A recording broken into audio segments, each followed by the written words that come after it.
Good morning, everybody. I just wanted to put together a little video to get you guys started for the week. Um, so this video will be talking about government for the week. So if you're in my period 1, period 3, period 5, or period 6, this video is for you. Um, I'm just going to basically walk through what we are doing for the week, and then you get to kind of go through it in more detail, and I will talk to you guys when I have you in class, either on Tuesday, Wednesday, or Thursday this week. Um, I'm going to be playing part of this video for you guys then, just so you guys can better understand what's going on. So, when you go in to Google Classroom, you're going to see that there is a good bit of stuff posted. I have been posting quarantine videos for the past 3 weeks just to try to keep you guys engaged and to give you guys some good stuff to look at and hopefully bring you a little smile to your face occasionally. So feel free to watch any of those videos at your leisure.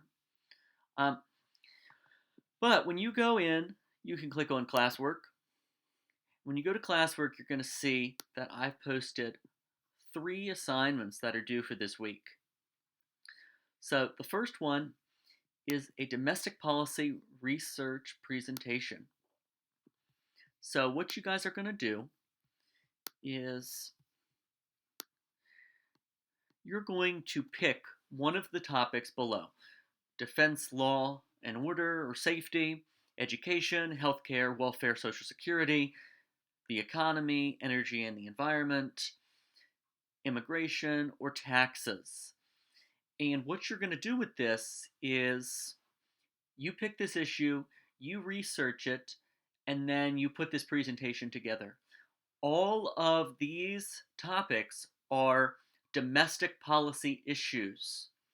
Domestic policy is anything that involves within a country. So for us, it would be any issue that involves something within the United States. So how education takes place here, how law and order takes place here, what our healthcare system looks like, our policy on immigration, our policy on taxes, social security, all those things. So I created a template for you. Feel free to use this, but also feel free to add whatever you want to it. So when you look at the template, you change the topic to whatever topic you have by your name, put your name in there, then you go through, define your topic, why did you choose it, like what does that mean to you, and then you put a little picture. Then you put in what does President Trump want to do about the topic, and how did President Obama handle it. So you're doing research on what's going on right now with President Trump, and then you're also doing research on how did it get handled a few years ago by President Obama. You explain both of those. If that takes more than one slide, add a new slide. Then, of course, add a new picture. Then you put your solution. How would you handle this if you were the President of the United States? Please do not say, I'm not the President of the United States, so I can't handle it. What would you do? What, in your young government mind, would you do to solve this issue? Then you add another picture, and then you cite your sources.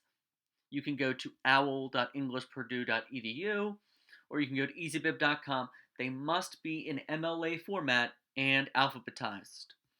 Now, another thing that you can look at is all these backgrounds are white. So go up here, go to format, and you can put new backgrounds, you can put all kinds of good stuff in here. So make it look nice, okay? Please, if you bore me, then you're not going to get the top score. That's all there is to it.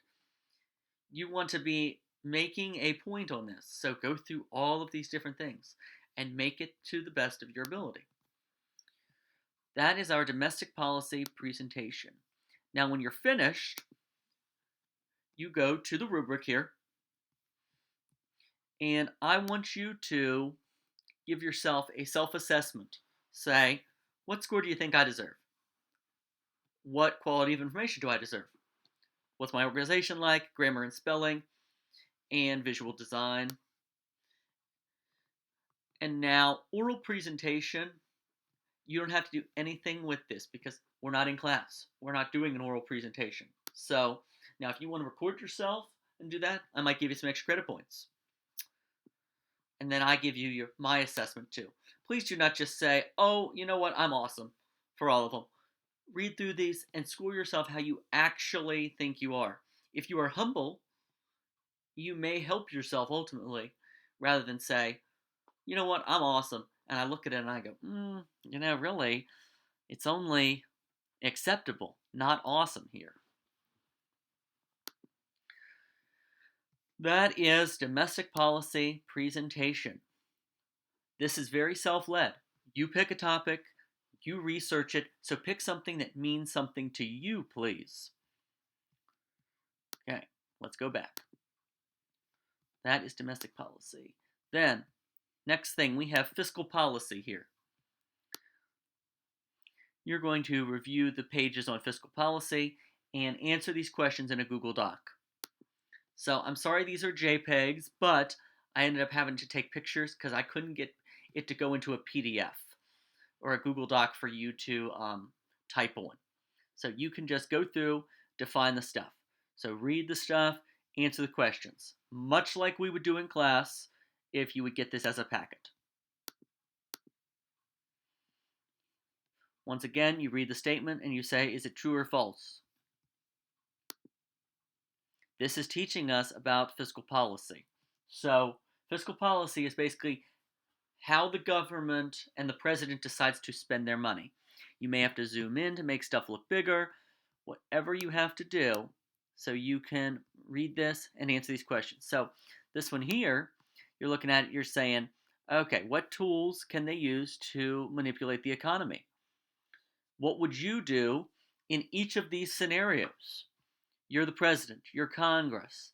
Each of these problems that come up, you have to say, what would I do? And the last one here, you get to do it's kind of like a mini current event kind of thing, because you find one fiscal policy topic from what you've learned, and you need to pick out some recent news articles to talk about what is going on right now in 2020 about this topic. So that's our second assignment for the week. All assignments are due Friday at 3:30. So please use your time wisely. Then assignment 3 for the week is your reflective blog. You know we do these. You understand how to do these, hopefully. If not, the rubric is posted on Classroom. Your question for the week is, which Supreme Court case has the greatest impact on your life as a citizen? What amendment does that case you chose align with? And what does your choice of case say about what freedoms you value? So those enrichment, those assignments that I gave you over the past 3 weeks, we're talking a lot about Supreme Court cases.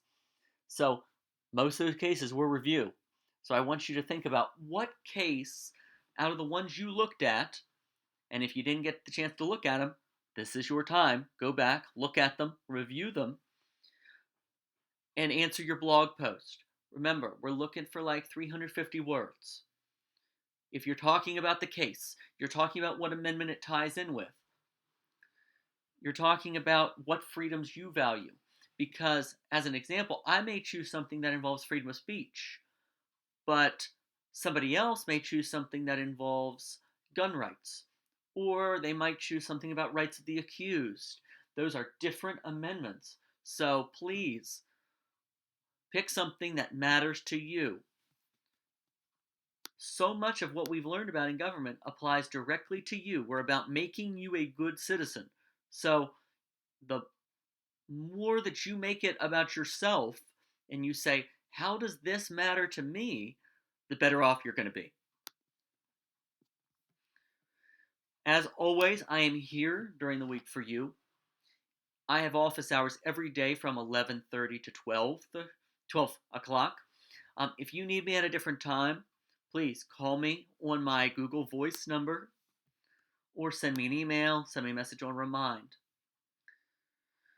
When you are trying to log on to your Zoom meetings, make sure you click the link.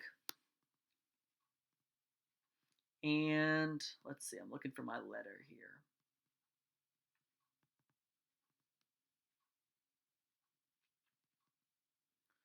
Okay, so my Google Voice number is 240-347-1469. Feel free to text, feel free to call. It does not give me your number. It just gives me like a number is calling me. When I pick up the phone, please tell me who you are. That way I can help you best. Or if you're texting, please tell me who you are so I can figure out what to do. Your parents can also use that number to contact me. I am here for you guys. I miss being with you in class, but we're trying to make the most of this situation. So do your best. If you're having issues with anything at all, with internet, with an assignment, or even you're just struggling in general because you feel like you don't have enough food or something bad has happened, reach out. Let me know, let somebody at school know, so we can help you the best way we can. We are still here. We still want to help you. So you keep making those good choices, and I look forward to talking to you and seeing you on Zoom very soon. Bye bye.